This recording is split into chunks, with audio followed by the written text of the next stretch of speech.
10% लोग कहले ये अभागा आम ये ठक भंडक ना जिंदाबाद कर कंठ फटौचे कि भारत माता ना जयगान आउ थे आपको चान्स देवी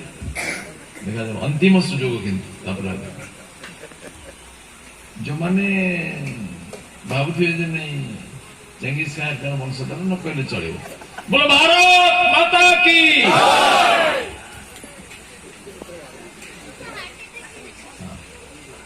आम ये उपस्थित थी लोकप्रिय विधायक श्रद्धेय सुकांत भाई मिहिर बाबू आमर विशिष्ट कलाकार पूर्णा त्रिपाठी महोदय जदु बाबू जहाँ पुस्तक आज उन्मोचित नाट्यकार हेमेंद्र महापात्र नाट्यकार महोदय सेपटे कालीपद पंडा महोदय मो सामने उपस्थित थी सुधीर भाई ना ना आपको भूल नाटा भूल जाओ तो आपको भूल नाटा आप सर्वकालिक परिचय नुहे मुझे समस्त अभिनंदन ज्ञापन कर गाँ गली में गोटे पुस्तक उन्मोचन एत संख्यार अच्छा नाच गीत हेल्ले बहुत संख्या रुहति सब साहित्य सभा मान आमको डाकती आम देश गोटे विचित्र धारणा आम ओडिशा विशेषकर साहित्य सभा हो विज्ञान सभा हो गणित सभा हो अध्यात्म सभा हो एमएलएमपी जी सभा को डाक मुझे किणुले से कहले कांत कवि लक्ष्मीकांत हम कोटी कोटी छुआ मैंने आजिकल पचारे जिते सिनेमा हिरो हिरोइन ना 14 पुरुष कथा कहीदे माने जातिटा ता परिचय जमी हरईगला यहपरी अवस्था गोटे से स्थल गोटे कविता पुस्तक उन्मोचन हो प्रेरणा नाम नहीं प्रेरणा रोच ये जाति प्रेरणाटा कौटी अच्छी बर्तमान समस्त प्रेरणा अलग केन्द्र को चलीगला जातिर जीवन स्पंदन जमी दुर्बल हो गला आम बहुत प्रगति कलु ज्ञान विज्ञान रे किंतु आम निज खोज मुझे देखुची सब जुआड़े जाऊँगी दिल्ली रे सूरत रे अमेरिका प्रोग्राम गले ओडिया माने बहुत आसती पिला मैंने ओडिया कथबार्ता करूँ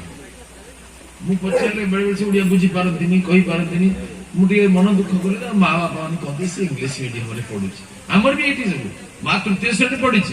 छुआ मम्मी डैडी न डाकिले तार बेचारा बड़ कौन कष्ट आउ से छुआटा को इंग्राजी मीडियम पढ़ाई जो क्रेज हम कहते झगड़ा रेहाटी कहीं आमको सेंट्रल स्कूल में करदेल 10टा कोटा था 3 वर्ष है ना मुझे शांति अच्छी जे यहाँ गोटे एत झगड़ार कारण होता कौन करे आसे सब 10टा कोटा मुझे 100-200 देती आगे 10 लिमिट होगा मंत्री को धराधरी करी मुझे जड़े फोन कले आज्ञा मो स्वामी तो एक्सीडेंट मरीगले मुझे जी मो छुआ मुझे 1 नंबर कहली भाई देख ये गोटे टैक्सी ड्राइवर मर कि गोटे हैंडिकैप कहला बसिक आम कार्यकर्ता कहे जिला समिति कहे देख आ तुम मैंने जिद करनी ये हैंडिकैप वाला 5टा मुझे देदेले बाकी बाछी तुम दे दिए और किसी कोटा ना कि समस्त आशा आकांक्षा था से कोटिपति हेल्ले भी चाहिए से कोटार के ये कोटाटा गोटे गणतंत्र व्यवस्था भितर फिट करे जड़े लिखिले मो पिलार जीवन बर्बाद हो गला अपन सेंट्रल स्कूल करे 20 लाख लोक पिला सेंट्रल स्कूल करे तो बुझा कथा कहीं क्रेज मुझे पचारि आम गोपबंधु कौन सेंट्रल स्कूल पढ़ते मधुसूदन दास भारतर 10-12 जन चमत्कार इंग्राजी वक्ता मान भर जन से कौ इंग्लीश मीडियम स्कूल पढ़ते गोदावरी सीरीज इंग्राजी स्कूल साहेब मैंने भागे जाते से कौ इंग्राजी मीडियम पढ़ते आम कहीं व्याकुल हवा इंग्राजी भाषा शिखा भल सब भाषा शिखु 100 भाषा शिखु किंतु प्रभु भाव दास भाव भाषा शिक्षा कर भाषा माध्यम कहीं दो सारा मनोवैज्ञानिक गवेषणा निष्कर्ष होची कि मातृभाषा शिक्षा सर्वोत्कृष्ट न्यू एजुकेशन पॉलिसी गोटे प्रधान बिंदु मुझे पिला कहे तुम माँ बापा कौन घरे मातृभाषा कथा ये जो पंजाबी गुजराती मारोड़ी रही आम सहित ओडिया कथा हूँ घरे निज मातृभाषा कथा हम तो इंग्लीश मीडियम पढ़ला जे आप घर कहीं इंग्लीश मीडियम हो गला कौन कारण अच्छे माँ मातृभूमि मातृभाषा ये 3टा परमेश्वर प्रदत्त एटा या सहित संबंध में चूज कर बाछिका को नहीं परमात्मा दे कौन देश जन्म हेबी मोर मातृभाषा कौन हे मोर माँ किए हे ईश्वर दत्त ए दिव्य सान्निध्य आमको मिली सहित संपर्क तुटेवाटा महापाप। मातृभूमि मातृभाषार ममता जाहृदे जन्मी नहीं ताकू जदि ज्ञानी गणरे गणिबा अज्ञान रहिबे कहीं। मु कवितार विषय वस्तु कौन जानी किंतु मु जदुआम को बहुत दिन जानी से त्यागपुत जीवन भी मुझे जानी कष्टकर साधना कारण दुई पुओ प्रतिष्ठित होती बेस प्रतिवाद दुई जन जानी। ये कविता को मु पढ़ी निश्चय मोर व्यस्त कार्यसूची भितर पढ़ी किंतु कविता आम समग्र साहित्य भंडार गोटे सर्वोत्कृष्ट विभव कहुए मु जानी प्रथम कविता आरंभ है कि गद्य आरंभ है मनुष्य किंतु मु ए विषय वाल्मीकि कहले वाल्मीकि आम विलियम वर्ड्सवर्थ बोली जड़े थे इंग्रेज कवि बड़ भावुक कवि बड़ आध्यात्मिक कवि प्रकृति दर्शन रे बेले बेले से समाधिस्थ हो जाते प्रकृतिर शोभा दर्शन विलियम वर्ड्सवर्थ बोली यार कहले कवितार संज्ञा निर्माण कर poetry is the spontaneous overflow of powerful feelings and emotions recollected in tranquility। जड़े कॉलेज जन अध्यापक पढ़ाऊले मु बारंडार बुलूली से बुझेले पिला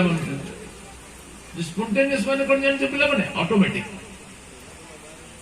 बुझुले सरिवा पर मु अध्यापक डाकिली देखि बसिलु आमे कहू पचारली स्पॉन्टेनियस माने जदि ऑटोमेटिक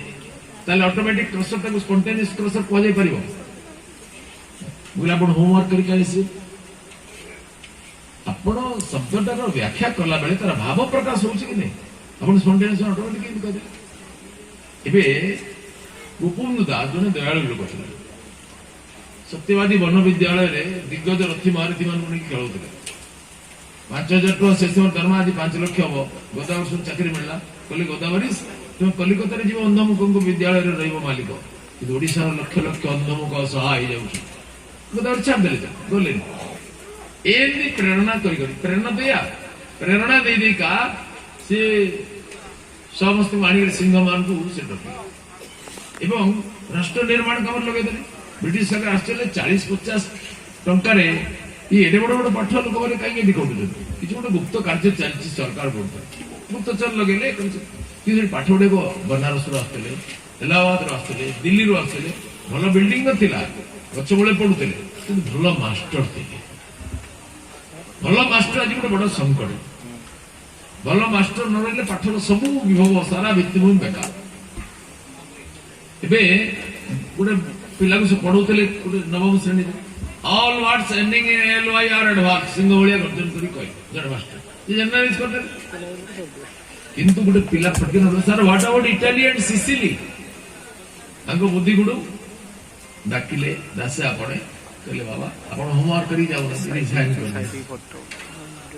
इबे शिक्षार स्तरटा कोन हे जाई आज चिंता करबा କଥା आ किपरि सो एलिमेंट शिक्षा को आसु आगु केते बढ़िया बढ़िया शिक्षक थिले किछि भित्तिभूमि नथिला माटी घर आमे लिखुथिले किंतु आत्मा होची शिक्षक शिक्षक गोटे प्रेरणादाता इंस्पायरर शिक्षक राष्ट्र निर्माता आलोक वर्तिकार धारक सी खाली इनफर्मेशन दब नहीं बही देखी पढ़ दब सी आप प्रेरणा दे पार्छ कि नहीं ये प्रेरणा पुंज ऊपर जो पुस्तक प्रकाशित होती ये आम मान को प्रेरणा दे मुझे जो विलियम वर्ड्सवर्थ व्याख्याटा को मिलाए वाल्मीकि से कविता मन को आसे कहीं विजन परिस्थिति निर्जन परिस्थिति जो भावराज संग्रहित जो स्वतस्फूर्त उद्गिरण है मां निषाद प्रतिष्ठा तोम गम संस्कृति समाह यक्रंच मिथुनादेक मवधि काम मोहितः गोटे मिथुन तो क्रंच पक्षी को व्याघ मारदेला दी जन को गोटे मरीगला गोटे बंचिकी पाखे माई पक्षीटा पुरुष पक्षी पाखे सब पाखे कांदिला ये दारुण दृश्य देखिक ऋषि हृदय करुणार विगलित हो उठला से चिंता करना इंटेलेक्चुअल एक्सरसाइज भीतर ये करुणार धारा स्वतस्फूर्त उद्वेलित है आम सामना को झरी आसला ये करुणा विगलित धारा जहाँ को आदि कविता कहे किंतु यही कवितार गोटे भाव अच्छी से करुणा पक्षी प्रति करुणा परायण होगी भोकिला शबर प्रति मुनि गोटे कठोर व्यवस्था करदे तू सामाजिक प्रतिष्ठा को बंची जाए कवितार आउ गोटे पार्ट रे तार प्रतिकार आस भगवान श्री रामचंद्र यार प्रायश्चित कर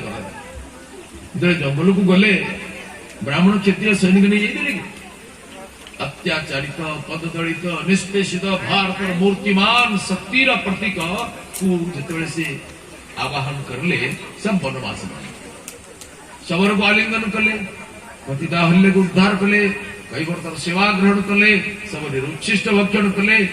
अवहेलित वर्ग को उठे करी भारत प्रतिष्ठा द्वारा छिड़ा कर आलिंगन कर भीतर राष्ट्र चैतन्य को जागृत करे एवं से संगठित करके अत्याचारी आसुरिक शक्ति खत्म करे।